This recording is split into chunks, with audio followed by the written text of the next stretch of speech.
So I'm sitting here trying to meditate and find some words of encouragement or solace, because it seems like there's crazy struggles and spiritual warfare going on, and there seems to be a strong theme of family matters going on, and I imagine that's something that anyone who is on a spiritual journey has to go through, because if you try to leave your family or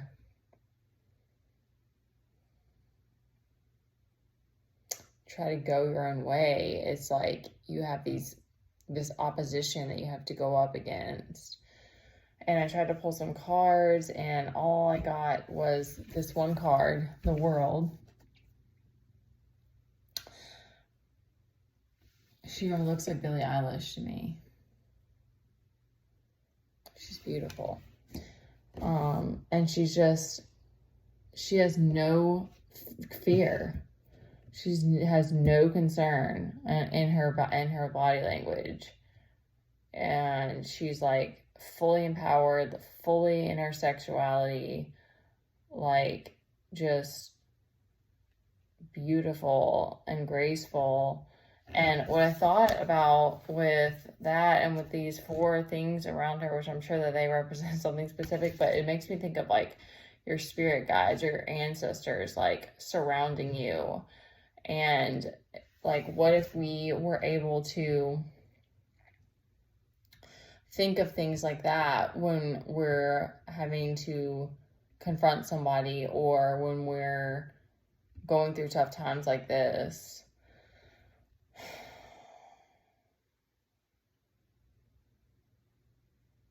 Like, sometimes I think of that when I know that I try to like it. I don't want to do it there. Literally do the being prayed up and strapped. Like, I literally call my angels and ask them to like help me and surround me when I know that I'm going to walk into a situation that is going to be tough, and you still have to navigate it, but it does help to remind you that you're not alone, and to, I don't know, I can't speak for anybody else because I don't know what your journey has been like, but I've had to spend, and I've just have spent so much time on my own that like you start to just like trust your own guidance and trust your own discernment and intuition above all else, because it's like ultimately that is what's most important. And also, like I said, for me, it's like when you've been on your own, then it's like I haven't been seeking counsel from other people. So, you know, that has maybe been a beneficiary for me in a sense, but at the same time, it's a detriment because it's like I haven't had other resources. So, but this was the other thing that was coming to me, is that finding something like that, like calling on your angels or calling on the higher power, however you look at it and think about it, to like surround you in white light, or and finding something about the journey or the battle or the what it is that you truly want from this, knowing that, you know, choosing empathy or choosing kindness and choosing love is fighting back, essentially. And like, if there's something about the game that you can find to let you really love, or that you really appreciate it, like it just helps you to be able to get through it. Because it's like, I really don't know any other than not attaching to fear. It's like it's just that we have to feel it. What is the term? Feel it to heal it. It's like you have to feel your emotions, and there's no way of knowing when you're going to get hit, you know, with depression, not depression necessarily, but like, you know, having to navigate those things, because so much of it is cyclical and etc. So I think just finding things about it that you really love, or if it's like the bigger picture, like whatever your vision is, and really holding on to that when you're having to go through these tougher times. Like, I don't know, that's something that helps me because I have a lot of Mars energy. So like, I don't like conflict. I don't enjoy that. And I definitely, my least favorite thing is when I do get reactive. Like, I don't like those moments. But I do like preparing myself, like preparing for battle in a sense, and like getting myself ready for those sort of situations and walking into it and staying calm and observing, because I really like picking up information and trying to understand better. And a lot of times it's like, there's not, like, you'll get yourself into trouble trying to understand when someone's just throwing confusion at you, because that's the point, is to make you confused. So, but just sometimes it's tough. It's tough discerning, like, how to set boundaries and how much this person is going to be in your life. And do you need to just completely go no contact? And with people like family members, that's very hard.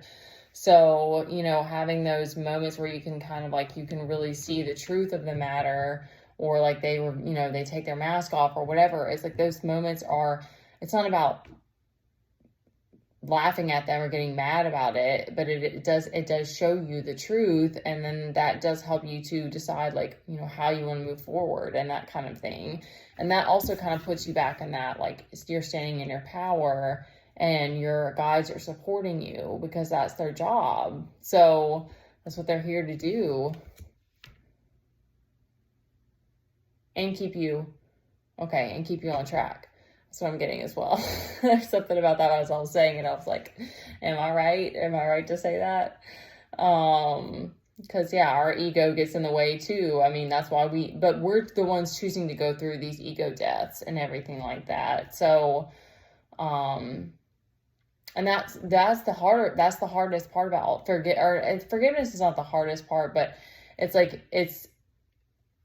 if someone had told me when I was doing all this, that it was like there's going to be all this other stuff, like people being jealous and like having to, like, I don't want to say like fight for your place, but like just all of the things involved, I might have been like, I don't know about this, like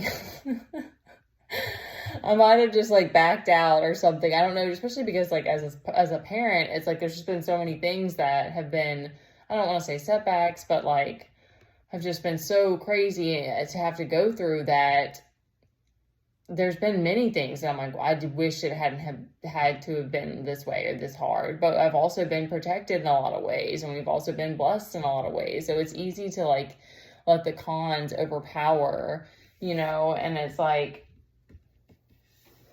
the bigger picture of what I want to do and how I want to give back and be a better person and that sort of thing. It's like, that's really what I'm doing this for. It's just the spiritual warfare part of it is just an unfortunate, like, added thing that we also have to do. And forgiving your enemies, etc.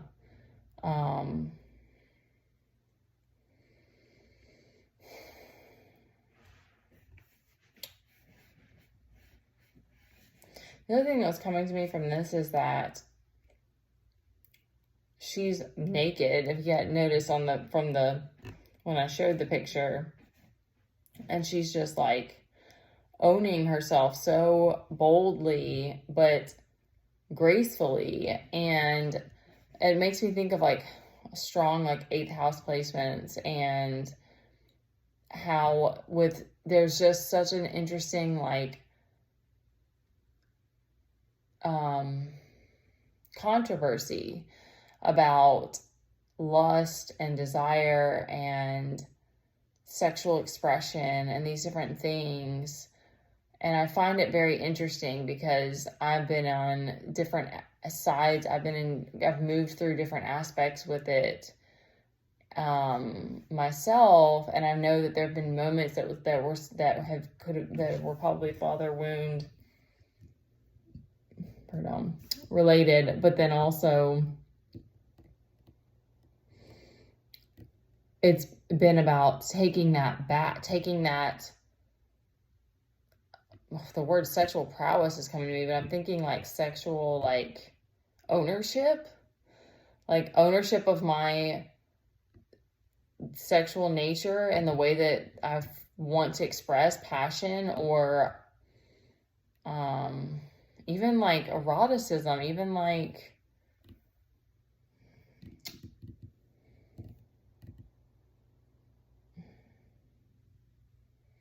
can't think of all the words right now.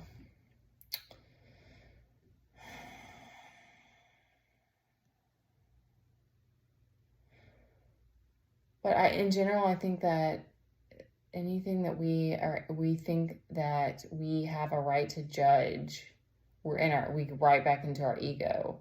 Because if a woman is so confident in her sexuality and a celibacy, I don't even think you can add that in here. Like, because that doesn't matter either. Like, I don't know. I think that, I know I'm trying to, how do I speak about this without me being, putting in things in a box?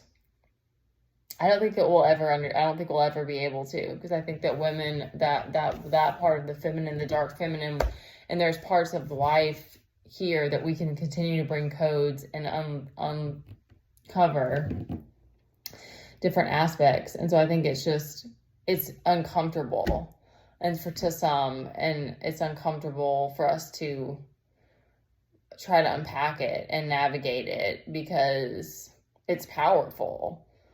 And I don't know. I can't even speak on it for men, because of course that men have the dark masculine, the dark feminine and everything too. But, I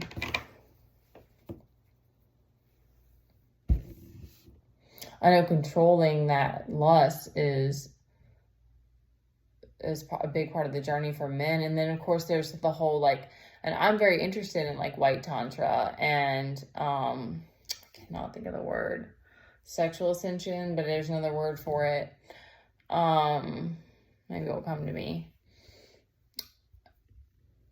And to like transmuting your lust. But I still think there's something really beautiful and like creatively expressive about a woman owning her body, and even like express, just having that sexual expression in different ways. Like, I just see it as a creative expression, and not necessarily that, as for seduction. And even seduction with the right intention isn't bad, so it's so interesting. It's so interesting ascending and seeing things differently as you go along the way.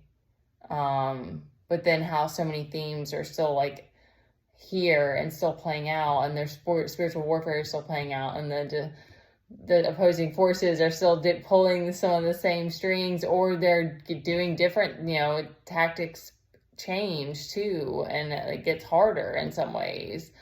I'm totally rambling now. Okay, we'll wrap it up and just say that if there's something about this journey that you can find that, for me, it always is the bigger picture. It's always like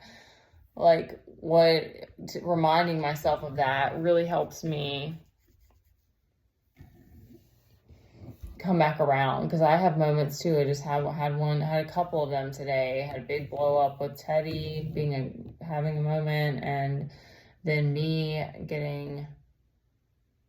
feeling really down, because just like it's just different ways in which, like, you look at your future and you're like, oh, I don't even know how we're going to get out of this where we are now, and how we're going to get to it. But that's self-doubt. That's not trusting in God, really, because it's like, as soon as I come back to that, I'm like, we're safe, we're protected, we're fine. There is no like destination that we specifically have to get to, or like a timeline that I have to get there. It's just, that's in my mind, and then I'm not appreciating where we are now anyways. And so There's all these different ways that we get caught up in that. But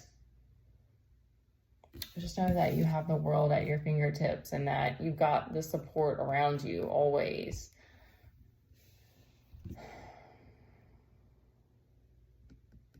Finding something that grounds you. But yeah, spending time on your own and in meditation or whatever practices that you enjoy that like help you feel connected really help, because you just start to like appreciate that over the things outside of you, which are still going to pull at you and still try to take you down and these different things, but you just start to tune it out more and more and not subscribe to it as much.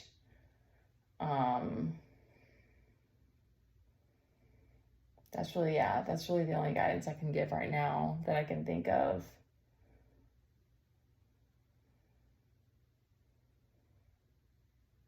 Yeah, the divine has your back. I'm too tired now.